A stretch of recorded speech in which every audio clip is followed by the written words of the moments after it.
Hello, everyone, and welcome to the Winged Hussar Pubcast. In today's episode, we're talking about structuring, outlining, and planning a novel.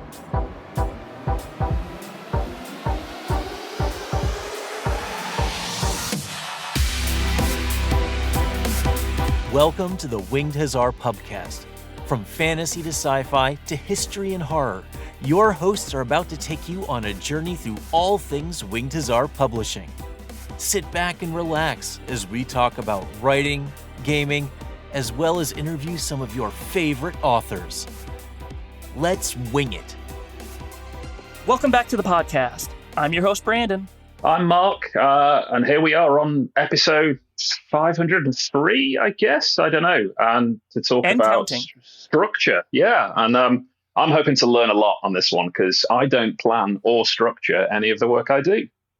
Mark just goes by the seat of his pants. He just literally sits down and goes, what's today's journey going to be about? Yep, he's going to go here, and yep, we're good. Yeah, I think, and that applies to these podcasts as well. You know, Brandon makes copious notes and has a plan. I just turn up late. I bring my Apple-based technology, which then delays us for 45 minutes while we try and get a podcast set up, and then just wing it. And here we are. And here you are listening to the show and wondering, gee, I hope I learned some writing tips today. Yep, that's my plan too. So this is going to be one of our more writing-based episodes. We've done some author interviews to kind of, get you guys on board with, the different authors in our company and talking about the different novels they have coming out or have had come out. And today we're going to go back into the writing techniques a little bit. And we've talked about things like dialogue and characters. And as of recording this, I'm kind of hot off the heels of Adepticon. We're recording this early April. I don't think this is going to go out until summer. But we hosted our very first seminar at Adepticon this year, and it was really great. We were at Corvus Belli's seminar. Again, went really great. And this year, more than any other year, we had people come up and ask us, how do I get involved in this? I want to start writing. How do I get involved in writing? It was a really great turnout. So first of all, I have to thank the Adepticon fans because it was a great show.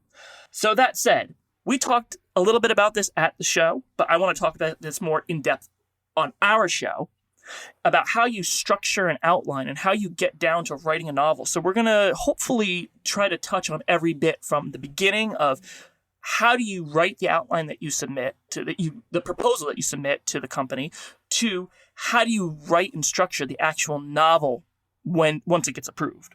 Yeah, so in terms of the structure, I think anyone could see this will pop up on YouTube and stuff and go, okay, structuring a novel. But I think there's so much more to it than that, because you've got to get to the point which is something we're going to touch on today, which is how do you actually get accepted in the first place? What's the process as well for getting a submission and for getting that kind of trim and to the point? And there's a real structure to that as well, which is something we can touch on. Yeah, and the interesting thing is I've talked about this before on the show. There's a very big difference in writing a short story and writing a novel. And what I think a lot of people will find is they're two completely different animals. Like, you might be able to say, oh, I've written lots of short stories that I've submitted and blah, blah, blah. But when you get down to writing a novel, you're like, oh, I've got to take that concept and then expand it. And vice versa. If you've written a novel and then you try to write a short story, you're like, okay, well, I can tell a novel. I know how to set it in 3 acts and I know how to get everything laid out in the long term. How do I condense that to like a very, very, very short space? Yeah. It's almost like comparing a 90-minute movie to a long-running TV series and saying, okay, well, I thought in this TV show the characters were developed far better and far deeper than in this movie, and it's like, well, yeah, of course, because you're looking at 10 hours of screen time versus 1.5 hours, and so it's a really different thing to try and get across. So at the moment, I'm kind of working as a project manager on a short story compilation for Kings of War Armada. So we've got 8 short stories which have been tinkered with, and a good smattering. I think is it 5 out of 8? I think 5 out of 8 are unpublished. It's the first time at this, and it's quite interesting to see that authors are coming through and saying, okay, so here's your word count, here's what you're going for contractually, and they're going, oh, geez, how am I going to span it out that far? And then a couple of months later, you get them come back and go, I need another 10,000 words. I can't get it in that much. So yeah, it's interesting to see. Yeah, absolutely. And that's the cool, before we jump into this, I'll just touch base on anthology real quick while we're on the subject. It's very interesting to see, what people bring to an anthology. And for the most part, most of our anthologies are done by new unpublished authors. And that's generally how we bring new talent into the fold, is we start with these anthologies. Mark, you yourself were the product of that. You started with our Antares anthology, and now you've worked on almost every series. And it's interesting to, first, when you get the submissions, to look at all of the authors and see a different caliber of writing, because we get absolutely stunning short stories, and then we get short stories that, you see the passion and you see the drive that gets them to write it, but the talent isn't there. And you have to try to figure out, do you put that story in, or do you say, we need to work on your writing techniques, and we can revisit your opportunities in the future.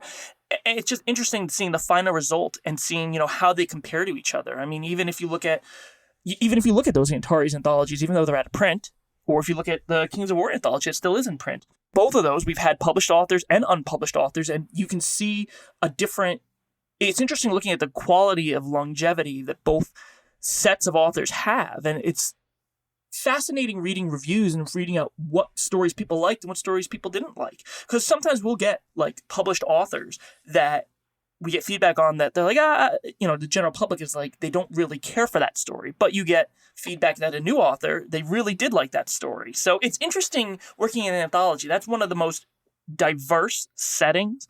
And also, I'm sure, as you can give some feedback on, Mark, it's one of the most difficult things to do.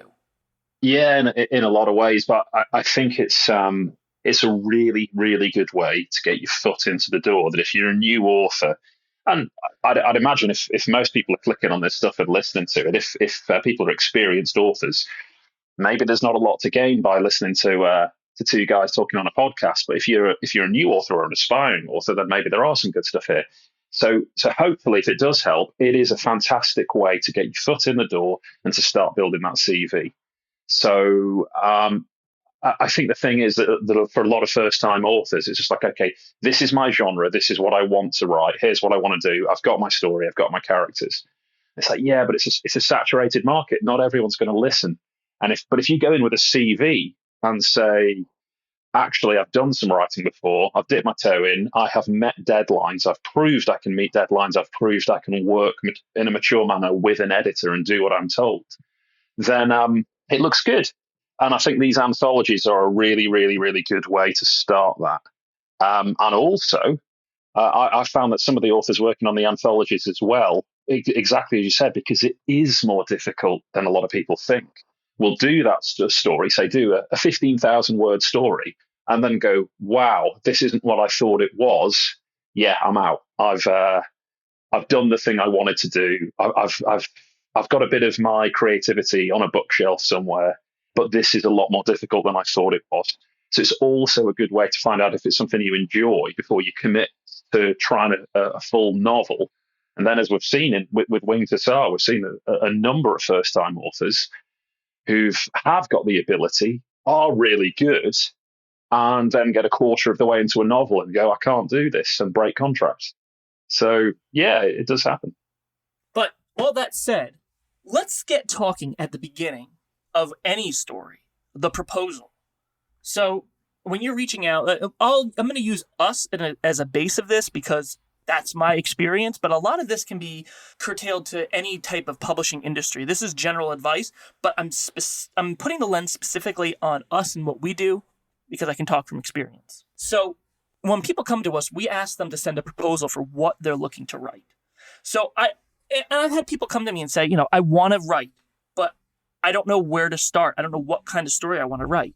And the first thing I tell the people is start with something you know about. Now, this is the same advice I'd give whether you're writing in a licensed setting, within a game setting like Kings of War or Infinity, or whether you're going to be writing a standalone original novel. You want to write about something you're passionate about and you have some knowledge about, because the less, and we're going to get into this in a little bit, but the less research you have to do on a topic, the stronger your writing will come across. And honestly, the better it is for your editor, because the more trust I can put in an author to say, okay, this person knows what they're talking about, the less I have to double check every single statement. Now, while I say that, I do double check every single lore statement that goes into, and every single like real world concept. I double check a lot of that, almost all of it when I go through a novel. But when I can put my faith in an author when I'm reading and I say, okay, this person knows what they're talking about, it really makes their work stand out stronger. So even like in a licensed setting, if you're going to be writing a novel for a game, start with a faction that you know about. You know, you can bring in other groups and units to strengthen and expand the world and your story. So you want to make sure that you're writing about something you know about because you have that knowledge. Use that knowledge to your advantage. That said, you also just want to make sure you're not jaded. You want to use that as a springboard point to say, this is what I know about. But you don't want to say, I'm 100% right on this. Because your editor, as in the case with me, will just double check to make sure you are right. Yeah, absolutely. It's I don't know. I guess this is going a little bit more into content rather than structure, because structure is okay. How am I gonna come up with a plan? How am I going to format this? But that content to kind of dive into this little rabbit hole for a second, and the credibility you bring, I think, is important. So you could say, well, we've spoken about this before. I think when we spoke to Ben Stoddard, really good example of it is Kings of War. So myself and Ben were the first two guys to write the first two novels, and we've come at it from really different angles because Ben knows that franchise inside out, which is great. I don't. So I've got to learn it from scratch, which has some advantages because it means I'm now reading lore for the first time. And so you're approaching with a fresh pair of eyes and an analytical eye. But so that we can, that's one thing is if you're doing franchise fiction, you've got to know the franchise. And particularly if you know it like a little bit's not good enough because your target audience is people who, some of them will know it very well.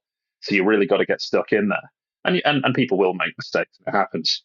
But you then get to other stuff where the real world stuff and the real world experiences. And I've said this before with my background's in aviation. And you can really tell if you read a novel for someone who no one expects every author who touches on aviation to go and get a pilot's license. It would be ridiculous. But you can tell the difference between someone who has gone and spoken to people in aviation and someone who has just played Microsoft Flight Simulator. It stands out an absolute mile. So if you don't know the stuff you are going to write about, that's cool, that's fine. Just, I guess the advice there would be go and engage with someone who does, and try and get a little bit of help with it. Like, I've got a concept at the moment for a book I may or may not do, but one of the characters in it has got a background in racing motorbikes. I've never raced motorbikes in my life, but I've got a friend who has. So I would then go to him and say, these are all the motorbike bits. Can you read through it and let me know if I've got it right? Just little things like that to make sure your credibility's up there. Absolutely. And that 100% goes into my next point about research. Once you have your proposal, the idea for your proposal, what you want to write about, then you need to do your research. And even beyond your proposal, when you're actually writing the book, you need to research. Like you said, if you have that lens of availability to send it to somebody who has a better knowledge than you do about what the specific topic or mechanic that you're writing about, 100% take advantage of that. Make sure you've vetted it and make sure that somebody who is a specialist in that field can go, yeah, that's right. Or if it's not, make sure you take their advice, credibly. If they want to give you detailed advice about the ins and outs and experience of, the details about how something works, you may or may not need that. That might be for your own personal knowledge. You don't want to lore dump a lot of that. You don't want to information dump just paragraphs about how a motorbike works or how a boat works or how an airplane works. But you want to make sure you're using that knowledge in what you're writing to make sure that the scene or the depiction comes across credible. I've seen a lot of examples of things about why research is important. I came up with a couple examples I definitely want to hit on. One of my biggest critiques in very early writing fantasy fiction, which came from my own writing primarily, is the use of the word hell. Now, this goes beyond just whether curse words are acceptable or not, but if you are using the term hell for any reason, that must mean that heaven exists too, right? So if hell and heaven exist, then you've then established that Christianity exists in your writing. And now you've kind of written yourself into a question of, well, does it? Like, are you going to be able to take that stab of saying that exists?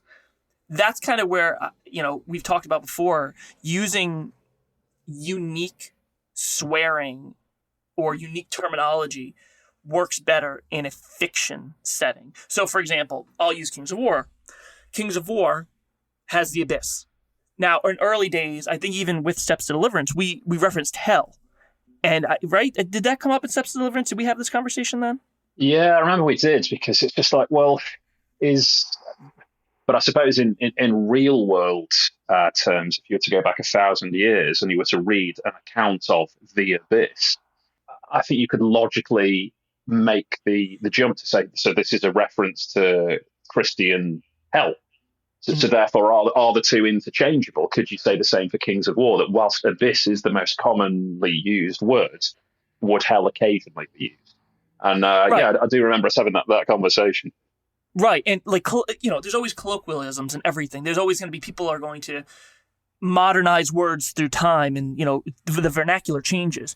But that's a question you have to consider when you're writing is what is the origin of certain words? Well, you might use these words every day. Where did it originate from? And does it fit into the setting? It's a bigger picture you have to think about. Like for me, for example, with my writing with the Dragoon Clan, I had the idea to have demons as an enemy for a very long time. But, when I came up with the concept, I'm like, well, I don't want to call it hell, because then I start opening all these doors of what is the comparison. So I just called it, I think I called it the Pale. And there's bigger lore implications about that. But that was my step away from saying, I don't want any comparison. So this is where I'm going to go with that. But then again, it did also open up questions about religion that I had to start thinking about. Of how does religion work in my universe? It's things you want to make sure that you're answering. And these don't. Go on. Yeah. It's in fantasy settings, this crops up a lot, because fantasy settings tend, and not universally, but there is a tendency to kind of lean on the medieval world, the real world, where religion was arguably a much stronger force in society. So you see that religion being tied to it. And I had it with a friend who was writing in an original setting, which in a completely made-up fantasy world, and made a reference to a character making the sign of the cross. So my editing point for that was, why making the sign of the cross? That's a Christian thing. No, yeah. You're totally right. Gets rid of it. But then I saw it again with a Kings of War submission or short story. Someone had sent my way and undead are a big thing, so fight in a graveyard, and makes a reference to the crosses on the tombs. And it's like, on the graves. It's like, no, gravestone, tombstone, fine. Why would they have a cross in Kings of War? Mm-hmm. And you see it like even in tournament lists and in models, official models and stuff like that. There's crosses on the graves for undead models, and it's like, yeah, why is that there? So these things do kind of creep through. But I guess we're going off subject here a little bit, aren't we? Because I was going to say, in terms of, I was going to say, to tie it back into the planning thing, what I was referencing with all this is just make sure you do your research. This doesn't necessarily have to come out in the pitch, but in the actual conceptual writing of the novel. Make sure you do your research, because this is where it comes into play. And, some other examples are like boat versus ship. For a long time, I thought they were interchangeable, because vernacularly, that's everybody I know uses them interchangeably. But also everybody I know has no experience in that field whatsoever. And it wasn't until you and I started working together that you're like, absolutely not. They are not the same thing. And that just blew my mind, because it makes sense. But as a colloquialism, I just interchange the two without thinking. Yeah, absolutely. It's like to anyone with any kind of sailing experience in any regard, really, using the two interchangeably is kind of like using car and motorbike interchangeably. Yep. They're both motor vehicles that go on the road, but they are completely different. You cannot call one the other. But there's no set definition for what the term boat is. It depends what era of history, what you want to go to. A boat it could be something that's carried on a ship. It can be something which it depends if you lean in or lean out of a term. In the Royal Navy, for at least 100 years, it has been a submarine is a boat. Anything else is a ship. So if you make the reference boat in the Royal Navy, you are talking about a submarine. And that's, as far as I'm aware, unique to the Royal Navy. No other marine organization would do that. So it's all about where you put these things in history. It's just like the term ship. The term ship didn't always mean what it means now. So if you were to go to the 16 and 1700s, ship is a ship-rigged ocean-going vessel, which means it has 3 masts that are square-rigged. So if it has 2 masts, it's not a ship anymore. It's brig-rigged. Right. So it's these things change, and it's so easy to get caught up. I read a World War II novel relatively recently. It's set in 1940. A pilot gets shot down and captured by German forces, makes a reference to one of them pointing an assault rifle at him. You're like, really? An assault rifle in 1940? It would have been a rifle. You just want to use the word assault to sound cool. An assault rifle, that's not what it means. The first assault rifle was the STG-44, which didn't come out for another 4 years. It wouldn't have been there. It's tiny things like that, which most people won't pick up on. But 4 years can make a difference. Any guitarist who's watched Back to the Future will know that the guitar that Marty McFly uses at the Enchantment Under the Sea dance is about 5 years wrong. So, it's the devil's in the detail with a lot of the planning. Exactly. And it comes out in the writing, definitely.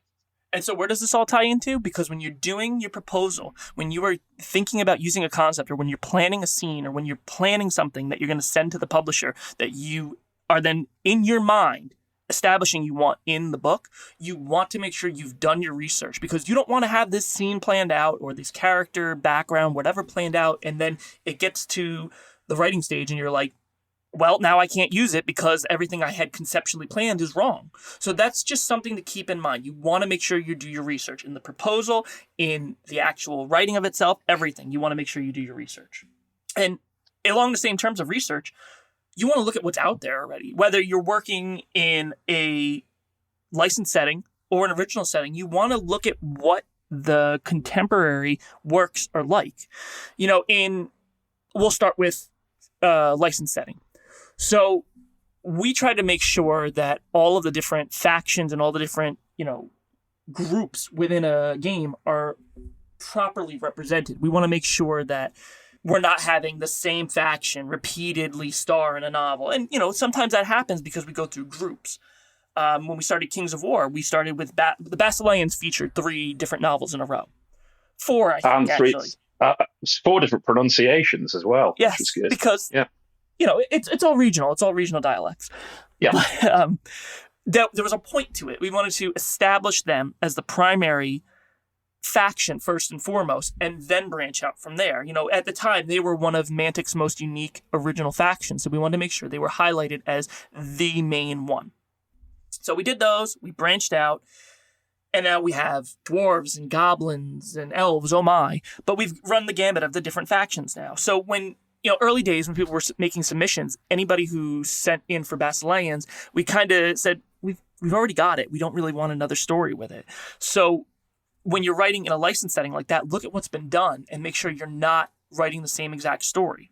In Infinity, we had an author recently who, when I put the open call up for submissions, we had an author put a submission in that I liked his writing, but the story was too close to Downfall and I didn't want to do another Downfall. So I told him, we'll revisit, we'll come back another time. Well, recently I reached out to him. I said, hey, do you have any desire to write about this faction? And he said, sure, I'll do that. And now he's officially contracted as a new Winged Hussar Infinity author. So it all depends on looking at what has already been done. And granted, also, let me backstep a second. He didn't know what Downfall was about. So in that case, that's not a fault on the author. But it's just something to keep in mind of look at what's out there already. Because if that was nowadays, he submitted it to me, he would have had a lot more time to look at what novels are out. In original settings, you want to make sure you're looking at what has been done. Now, granted, you can't just look at Tolkien and say, oh, well, that's what fantasy is. There's a lot of different fantasy novels out nowadays, and they cover a lot of different topics. A lot of, young adult fantasy novels that are expanding on different concepts and the whole mythos behind, I'm not bringing up the T word, but the whole mythos behind vampires and werewolves and all that stuff has been expanded on tremendously. And, oh God, what's the novel? I think it was City of the Shadow. I think I've just worked out what the T word is. We're not saying that. We're not bringing So it took that me a in. second. We're not bringing that into this podcast. I think we've already referenced it once, and I refuse to give that any more airtime. But the Shadowhunters novels, my wife really liked that, and I watched the movie. We went to the movie theaters to see it, and then she started watching a TV show, and I watched both, and I enjoyed it. You know, it's more young adult fantasy, but it puts a twist on. It's different than what was out there prior, and I appreciated it for what it was. Now, again, it didn't really do well either on the TV or the show, but I appreciated it. So, you know, it is what it is. So look at what's out there and just see how you can make your proposal different. You know, don't recreate something. You can, it's that old idea of you can take something that's already out there and put a new twist on it, but just make sure that, you know, you're not mirroring something that's already hot and popular because you don't want to stand out as a comparison. Anything you'd like to throw in there, Mark? I'm trying to think without using the T word. Oh, come on. Yeah, I mean, you can't afford to get it wrong. It'll be the twilight of your career before we can get into it. It's disappointment. My day is disappointed. Yeah, I think in terms of that structure, this is going like full kind of old school traditional stuff. Before the internet was what it is, and I mean, I put my first submissions in when I was still in my teens, back in the 20th century, for anyone listening who may have read about such a time. And it wasn't a case of just email in. You didn't have to do that. You couldn't do that. So the way that the system used to work in the UK, at least, was a book came out every year called The Writer's Handbook. It probably still comes out. And it had listed in there every single registered literary agent in the UK. And then you had the next chapter, had all of the big publishing houses in the UK. And most of those publishing houses would say on them, no unsolicited manuscripts, which meant you couldn't just say, here's something I wrote, have a look at it. The normal way you had to go through it, you couldn't go straight. It's like with Winged Hussar now, an author could not deal with Winged Hussar direct. You have to be represented. You have to be signed on the books of a literary agent. It's kind of like being a band, I guess, that... if you're not going to go straight to a massive recording label, you're going to have an agent who goes into bat and manages for you. And that's the way it used to be very much. I think the industry's moved away from that quite a lot now, so it doesn't happen as much. So, but if you're going to get a literary agent on board, there is a very, very, very clear way you have to do it. And what that used to be is, here's a letter of introduction which says, 1 page, here's who I am, here's why you should be getting me on your books, here's my experience. Next thing is, this is the novel I want to write. 1 page synopsis, maybe 2. And so you've got to get a lot of points in that 1 page. Next thing on that, sample 3 chapters. And you've got to make a hit those first 3 chapters. And then you print all of that out. It would cost an arm and a leg, and you'd send it out to 100 agents and get 10 rejections and 90 people ignore you. And that was pretty much standard for the way it used to work. So I think when we say we're going to talk about structure, for me, a big part of it is, if you're going to put in a 1-page synopsis, what is there that you're going to do to get the gig? Which I think will segue neatly into, so to you, Brandon, because you must have had dozens, if not hundreds of these in the last few years. What to you, when someone sends you a synopsis, catches your eye and goes, okay, this might be viable? And what to you says, no, I don't like this, and shuts things down? I think that dovetails really nicely into what I was just talking about with looking what's out there. Usually when I get a synopsis, so there are 2 big things about when I get a synopsis. Okay, there are 3 big things that I look at when I get a synopsis. So the first one that I immediately see that really stands out to me is, how well is the proposal written? And I'm not talking about flourishing words and great details. I'm saying, does the person have a good grasp on the English language, more or less? Because that's what we publish in. And I'm not saying there's anything wrong with any other language, but I'm saying, as a native English speaker, does this person have a good grasp of the English language? Is there punctuation? Is there complete sentences? You know, what does the actual physical wording look like? That's my biggest thing, because if I'm seeing words that should be capitalized that are not capitalized, if I'm seeing misspells, if I'm seeing punctuation that doesn't belong or that isn't there, if I'm seeing these things that look like this was very unprofessionally submitted to me, it's usually nix right there. Next thing I look at is if it's in, where does it fit into the grand scheme of things? If it's in a licensed setting, does it showcase something we haven't seen before? Or is it rehashing of something that's already been done? If it's something that's already been done and the person has submitted something professionally to me, I will say to them, well, I like your writing, but I can't publish this. Can you rework something different? If it's not been done, then that's another big check mark in their box. Now, if it's original, I look at it and say, where does this fit in?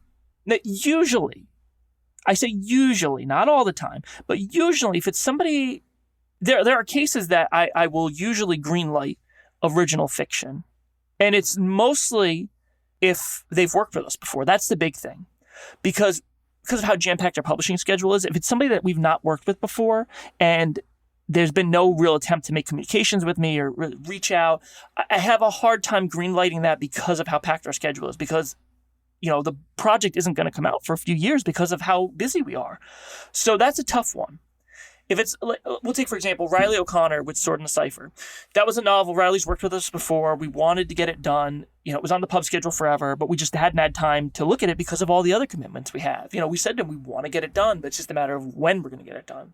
Well, Adepticon came around, and Riley and I had touched on the draft a few times in the past while I was in between projects. I was finally able to sit down and give it one last solid look through, and I think maybe two look throughs. But anyway, we got it done before Adepticon, and it came out, launched at Adepticon, and it's been selling really well for an original novel. So that's kind of the other process that goes into it. The third thing that I look at, and I don't necessarily weigh as heavily, but I do consider, and this is more specifically towards licensed settings, is what kind of a presence does the person have within the community? Because with everything in publishing, it's kind of who you know. And that's always been you've seen that play out so many times with so many different aspects of publishing, of who you know.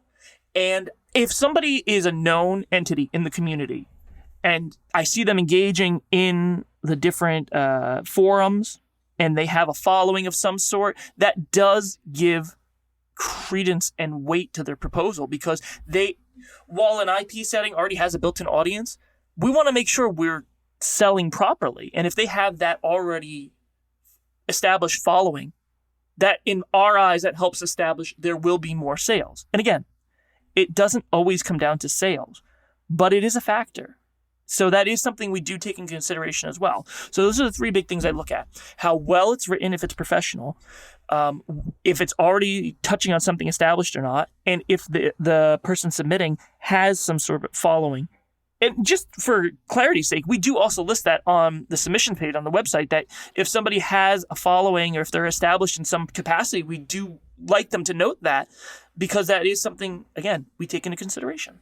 I mean, it's not like you wouldn't have someone submit something without even using spell check, would you? No, and that's a big thing, is that we ask, it's unbelievable, isn't it?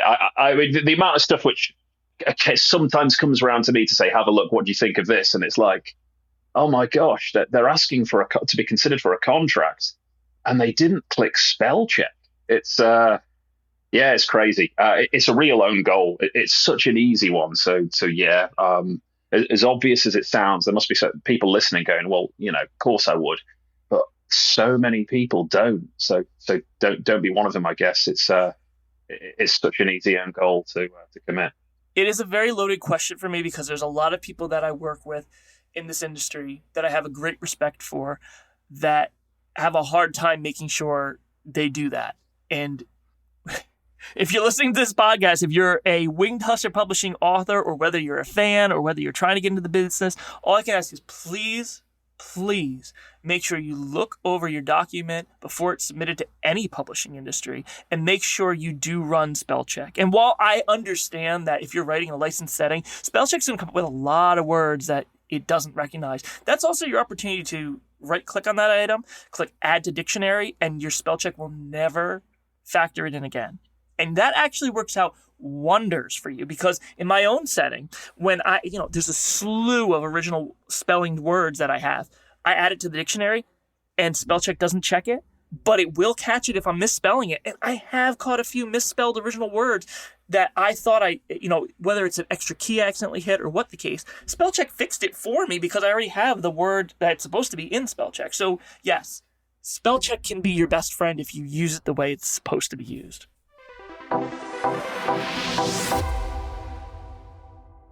And I just want to shout out today's sponsor, On Military Matters, your source for new, used, and out-of-print books on military history, wargaming, and modeling. Check them out at onmilitarymatters.com and make sure to sign up for the weekly e-flyer. There's constant new books and constant gems that are coming into the shop that you might just find some interest in.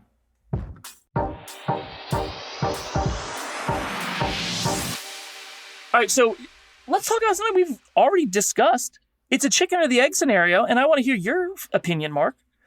What comes first when you're working on structuring, when you're thinking of this proposal, you've got an idea, what usually comes first for you? Is it the characters or the plot? Now, I think I already know your answer, but I want to hear your defense of it. Which is first? Wing it. Just make it up as you go. I think it depends on what sort of story you want to tell. Going back a few episodes, we spoke about the planning process, and some people will have a vague plan. They'll write it, accepting there will be a lot of rewrites on the way. Some people will plan it to the tiniest detail and spend ages on the plan, and then they'll write it in one go because they know where they're going. It's got to be what's more fun for you. But in and around that is also from a UK perspective. Back in my day, when you were 15, you did GCSEs. When you were 18, you did A-levels. So I did English literature as an A-level. And when we were told to analyse any piece of classic literature, poetry, whatever that's put in front of us, it's about the holy trinity of plot, character, and theme. And I think, you got to choose out of those three is what's the sort of story you want to tell. Do you want it to have a really intricate plot which weaves in and out of all sorts of things? Do you want it to be thematic? Is there something socio-politically you want to say, using a story as a mechanism to drive that forward? Or do you want it to be character-based? And do you want it to be about human beings, about people and interactions and relationships? For me, it's the last one. So I'll come up with the characters first.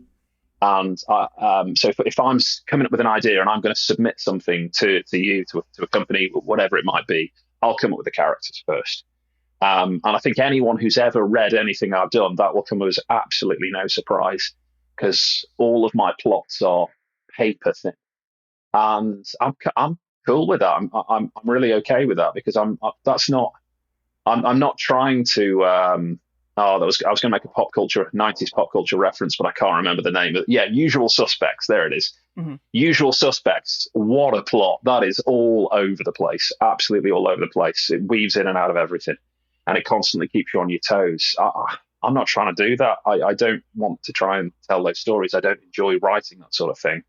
For me, it's all about the characters. So I'd start there.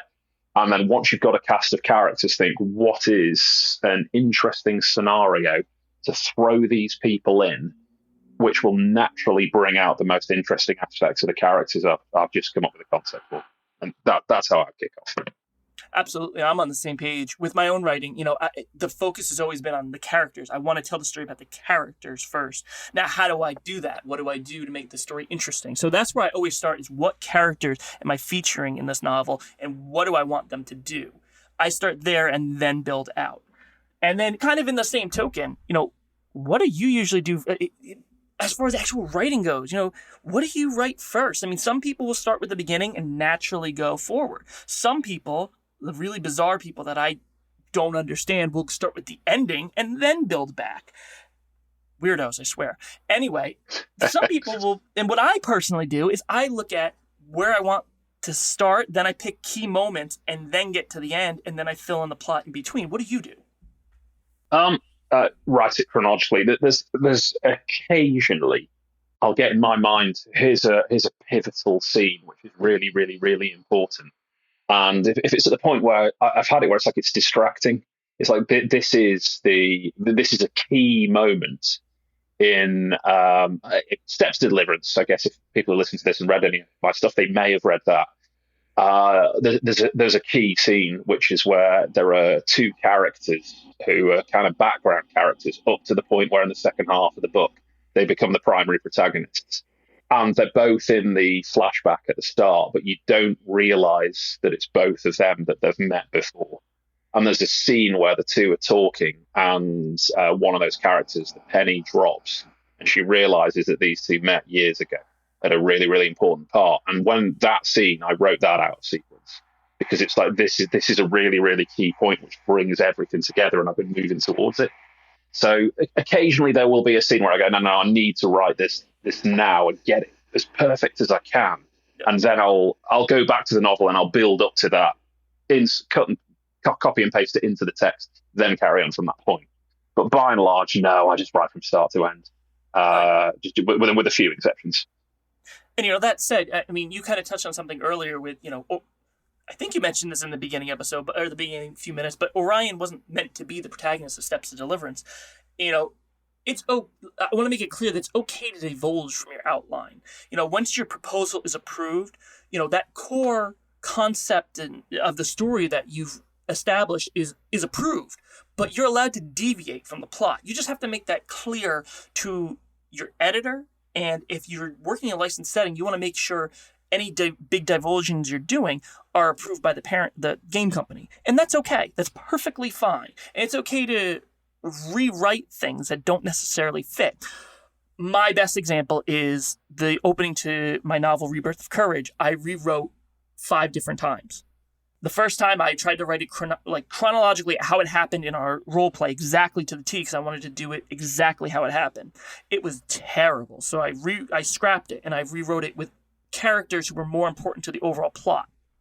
Again, didn't like it, scrapped it. So then I looked at, I wrote down how many times I rewrote it because I wanted to make sure I actually did write it 5 times. So then I tweaked it with those characters. Still didn't like the way it worked. I nixed that. So then I started over completely fresh with a completely different beginning. Everything was different. I liked it, but it wasn't where I needed it to be. So I rewrote it again with some fine tuning and some tweaking. And now we have the current beginning that went to print and is going to print again.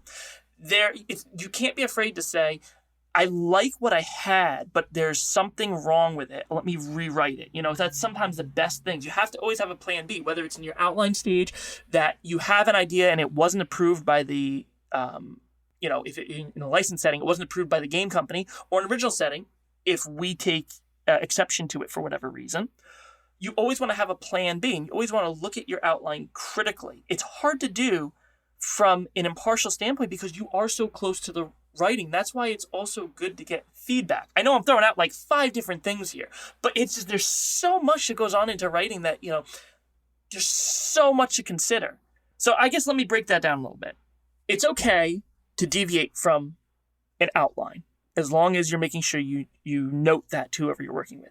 It's okay to rewrite things because sometimes a fresh perspective can establish what you're trying to write a lot clearer. It's okay to get feedback and then find out why what you're writing isn't working and go with plan B.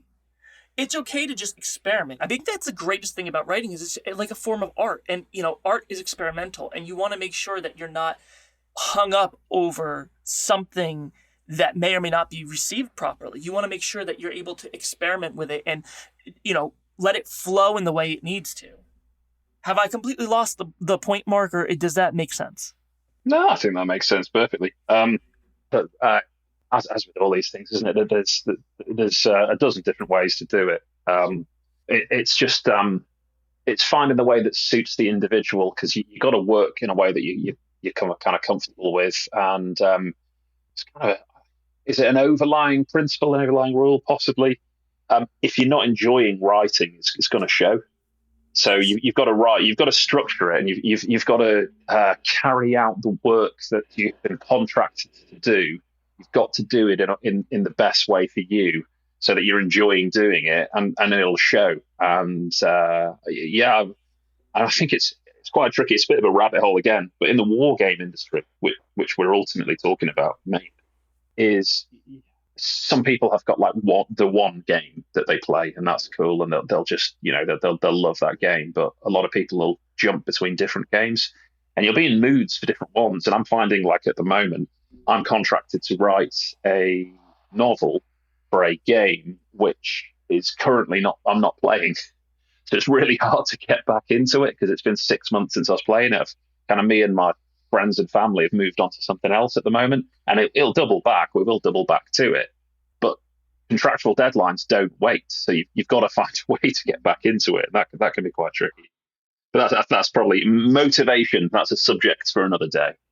Well, and there's two other points I want to just bring up about structuring an outline, because one of the things that doesn't get, I think length is important, because in the actual outline and the proposal, you want to make sure you're just hitting the key story points. You want to make sure you're not overflowing it with information. And one of the things that allows your story to breathe once you've gotten that outline approved and once you're ready to start writing, is dialogue. That's something I think a lot of authors need to make sure that they're leaning on and relying on, is dialogue. That helps your characters, give life. That helps your story breathe. That helps everything flow. So while dialogue isn't factored into the actual outline, that's, I think, where the magic kind of and this is why I say dialogue is important, is after you've already gotten everything approved and you're trying to figure out how to get from point A to point B in writing, whether it's a short story, a novel, license setting, or original, you want to make sure you're relying on dialogue to help flow everything and make sure that you're utilizing it properly. That's a very big thing, I think, to keep in mind. And on the same subject, you don't want to fluff your word count. And I think that's something that a lot of authors struggle with, especially first-time authors, is that they're struggling to get to that point where they feel finished and that they've written enough. Sometimes enough is enough. And sometimes you can get to a point where you're bordering on novella length, but short and sweet sometimes is better than long and bloated and trite. If you've done everything that you feel like you can do, but you're coming up short on word count, then sometimes it's good to take a step away and say, is this enough? Or other times, it's good to go back and look at, and maybe there's more dialogue you can put in. I'm not saying that your whole novel has to be a conversational piece, but sometimes it's good for backstory, to expand on a character, to make sure things are coming out the way you want it to, is to add dialogue scenes. Again, I really feel like, I can't stress enough that I feel like that's the bread and butter of good writing, is well delivered dialogue.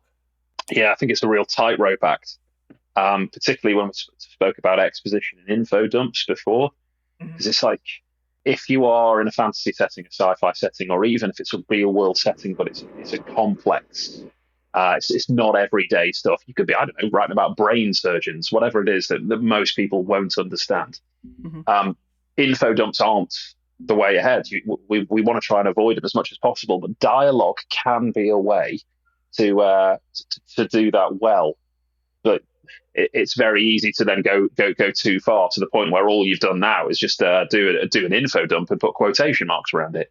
So it's got to be done in a natural way. So if you have a conversation between, let's say it is, I don't know, brain surgery, have a conversation over a pint after work between two brain surgeons who are talking about certain areas of it. But it's got to be done in a kind of natural way that people will have an interaction. And I don't know, I found with, again, particularly with like the Armada stuff I'm working on at the moment, and people are sending me stuff and I'm sending it back and saying, hey, here's stuff to look at. Hammy dialogue does crop up. And that's not always a bad thing. It can be kind of fun to have a bit of cheesy trite dialogue in places. It can work really well. But the thing I try and do, and I'm certainly no master of dialogue, not by any stretch of the margin, but the thing I try and do to at least improve it and try and make it better is, when I go back over something and read through the whole thing, the whole novel, before I submit it. And again, some people don't do that, and everyone really should. If you're submitting work, read through the whole thing, all 250 pages of it, every line. Read the whole thing, because if you can't be bothered to do that, there is no way a paying customer is gonna be bothered. if you haven't got the enthusiasm for your own stuff. But when you read through it, if there is dialogue which you're not sure about, read it out loud. As weird as that sounds, read that dialogue out loud as if you were auditioning for a part and see if it sounds natural. And if it sounds convoluted, weird, and awkward, it's not right, and rewrite it. Absolutely. And like you were saying about info dumps, I think that's, again, we're talking about structure and outlines and, proposals. I think a lot of people get hung up over what they've submitted as a proposal, and they think, I need to adhere to this to the T. And I think a lot of people just dump information that they put in the proposal, and they're just like, okay, now what? That's why I think dialogue is good to put in there as well, because you're not just information dumping. You're not just sticking exactly to your proposal. You're fleshing it out. Yeah, and it's a tough one to do. It really is tough. I wrote a book for Armada called Pious, and all the boaty stuff. I think that's a really good example, because it's okay. So there's all the fancy stuff, and some readers might not understand the lore, and that's fine. But what most readers, unless they've come from reading Aubrey Matan and Hornblower and Ramage and all these naval heroes, they're not going to understand sailing ships. And I think it puts a lot of people off when you start to do that. And I think we see it with Kings of War, that there's the mainstream which tends to do better Armada novels, or the novel. I think we certainly, the feedback I've had is a few people have said, I haven't tried it because I don't understand boaty stuff. So you've got to write it in a way to make it as accessible as possible. And that's difficult, because you can't therefore have really unconvincing terminology. Because if you're writing about professional mariners with 2 decades of experience, they're not going to talk about the ship as if it's a heavy goods vehicle. They're going to use the correct terminology. They're going to say the correct stuff. But your reader needs to understand it. So how do you do that? And that's pretty tricky. What I try to do is use a smattering of it. Don't use it all. Don't use all of the terminology, because all you're doing there is kind of saying to your reader, look what I know and you don't. Look how clever I am. And that's not the point. But conversely, you don't want your characters to sound like they are not professionals and they don't know what they're talking about. So you've got to have some stuff in there. I use Armada as an example, but I think that applies across the board. The dialogue has got to be convincing. On the same token, I mean, you do an expert thing with Pious. You have a naval knowledgeable character standing next to a character who doesn't know anything, and he kind of explains it. And he doesn't explain it in the he explains it in a way of not saying to your audience, here, I'm going to information dump all this on you guys and make it so you have no idea, you've no knowledge, and I'm going to talk about it. No, he does it in a way that's very conversational and real. And I think you hit a really solid point by saying, talk it out. Make sure it sounds legitimate in a normal setting, and then it comes across legitimate in reading it. So I think you do a great job in juxtaposing those two characters who know nothing and know everything, and make it so your readers then know things without suddenly telling them that I'm telling you what I'm talking about, without beating them over the head with it and making them feel stupid. I think it's the difference between a trope and a cliche we've spoken about before. Yep. That generally, I think tropes can be really good. Cliche, not so good. It is a well-trodden path. It's a well-used writing technique. It is a trope to have an inexperienced character in your cast of characters, so that the more experienced characters can explain things to them, and then the reader learns that way. I mean, look at how you learn about what the Force is in the first in Star Wars in 1977. Yeah. Because Obi-Wan sits Luke down and explains the whole thing to him whilst showing him his father's lightsaber. And so it isn't info dumped. It's just here's a conversational stuff. But here's someone who doesn't know, has heard a bit of things and asks some logical questions and has an expert sit down and explain. So it gets used all the time. And I don't think it's something to be avoided. I think it's a legitimate technique if it's done well.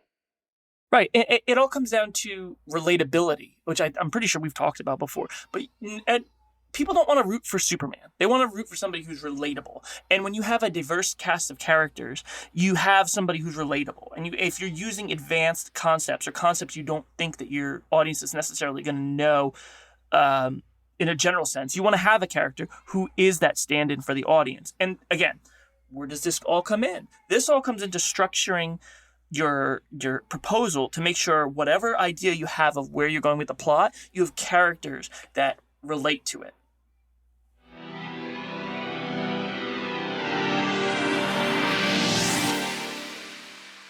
So I want to kind of just sum up everything that we've kind of talked about, because we've talked about a lot of different things, and some things, are rehashes of what we've talked about prior, but it all ties into the concept of your proposal, your outline, and the actual telling of the novel, the writing of, you don't want to tell, you want to show. So the actual writing of the novel.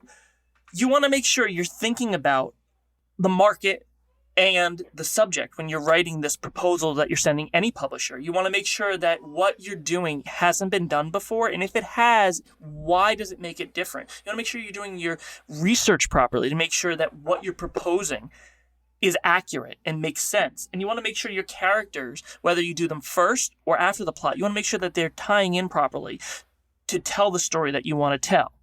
With the outline, you want to make sure that you are sticking to what you've originally proposed to the publisher, but you're making things, you're not afraid to deviate where you need to tell a proper story. And when it comes to writing the novel, structuring the novel itself, whether you start at the beginning or the end, you want to make sure you're keeping that outline in mind. But again, deviating where you need to, where you want to make sure that story flows. You want to make sure you're not sticking so much to your proposal that you've then started information dumping everything that you've said and then running out of space and wondering why you're short on word count. You want to make sure your novel breathes. It's all about, again, writing a novel is an art. So when you start the novel, you want to make sure that you have that backbone idea to fall back onto should you stutter. But you want to make sure it's breathing. You're giving life to it, whether you're giving life to the setting or the characters or the themes. You want to make sure that you've got a clear idea of where you're starting and where you're finishing, but then letting the journey flow while still not meandering off onto nowhere. You want to make sure all those things are structuring in properly to telling the story. If there's something that you're really, a scene you're really hyped up on writing, you want to make sure that ties into the overall plot in some capacity. You want to make sure that everything you're doing does have a point. Every character has a point. So, like with anything, there are no hard and fast rules to follow. Writing, again, is an art that you kind of develop and, fine-tune as you go. So what we've offered you here on this show is not anything concrete or, mandatory. These are just some ideas that we've seen over the years and we've flowed with that work for us. But what works for us might not work for you. Yeah, I think I'd sum up my thoughts on it by, and it's whenever you're doing a presentation, in the conclusion, you're never allowed to introduce new stuff. So I'm going to introduce a whole load of new stuff now. I say that. If we're going to put something out of your podcast talking about storytelling and writing and talk about structure, I think it would be criminally remiss of us not to even touch on the 3-act structure, which is a tried and tested way of doing things. For me, personally, I think even before I knew about it, and you try and tell stories, it's so logical that so many people, you'll find if you're not aware of it, you may be doing it already anyway, because it's just so natural. It's so natural a way. Yeah. So what is the 3-act structure? The 3-act structure is saying that Act 1 effectively is the setup. It's the so in your beginning, middle, and end. Yep. It's basically saying is, here's my characters, here's my world, here's what's going on. Act 2 is sometimes called like the confrontation. It's saying, now I'm going to throw problems in. Now I'm going to mess things up a bit. Now I'm going to blow up Alderaan and have all my characters caught on the Death Star because the Millennium Falcon's been tractor beamed in, whatever it might be. And then Act 3 is the resolution, where you bring it all together. And very often, if you're doing war game writing, Act 3 is the big, it's the boss fight. It's the big battle at the end. So it's a tried and tested solution. With Google it, I guess. Yeah, there's so much stuff out there. This is not something me and Brandon have just kind of come up with. This is like industry standard stuff. But I 100% agree with. Work. Yeah, we got sued. I totally agree with what Brandon said, though. It's a tool. It doesn't mean you have to use it, and I very often don't use it. Does it mean I'm right or wrong? I don't know. It just means I think there's a time and a place for it. Steps to Deliverance absolutely followed that to the letter. Pius didn't, not at all. So it depends on what you want to do, and it is not the only way. I mean, storytelling we trace back as a species to prehistoric times, and in ancient Greece, where a lot of the stories we know about now, Hercules or Heracles, properly, stuff like that. Storytelling back in ancient Greece was considered a 2-act way of putting things together. The argument for the complication, I forget the academia behind it, but it was 2 acts. So I guess if you're really, really, really struggling with structure, it's a really, really good foundation. Go look up the 3-act construct and go, okay, how can I follow that? It's a good thing to hang your hat on, but don't feel you have to be a slave to it. Don't feel, if you've got a way you want to tell a story that way. Look at Tarantino stuff. It absolutely shook things up by going, I'm not even going to tell stories chronologically. I'm going to scatter it all over the place, and it worked really well. So just do your own thing. But if you get in trouble, there are formats out there you can hang your hat on, and the 3-act structure is a really good one. And that's me. That's my parting shot, I think. One last thing I'll say is, as a writer, when you're rereading your work, or when you're writing your work, just make sure with every scene that you write, or everything you write, just make sure you're keeping in mind, how does this affect the wider plot? Because also in the reverse that we didn't necessarily talk about is if you're going too over on word count, because under on word count is one thing, but there are a handful of authors that do go over on word count as well. You want to keep in mind, does what I'm writing affect the plot, or am I just writing this because I have this desire to see this specific thing? Can you cut something, no matter how passionate you are about it, and will it still tell the same story? Just things to keep in mind. And with that, I think we've come to the end of this episode. Mark, thank you as always for joining me on this journey about structuring and laying the foundation of the house that is a novel. Oh, I am panicking about the one I'm working on now. I'm talking about all the theory and saying all the good stuff and thinking, am I doing it well on this one I'm writing at the moment? Not really. My editor's going to kill me when I submit this. Well, we'll look back on this episode, because by the time I get to editing it, this episode I think will have already aired. So we'll give you guys the end result afterwards. Everyone, thanks for listening. As always, thanks for tuning into the show. I've been Brandon. I'm largely still Mark. Not minutely, but largely. And we'll catch you guys on the next episode.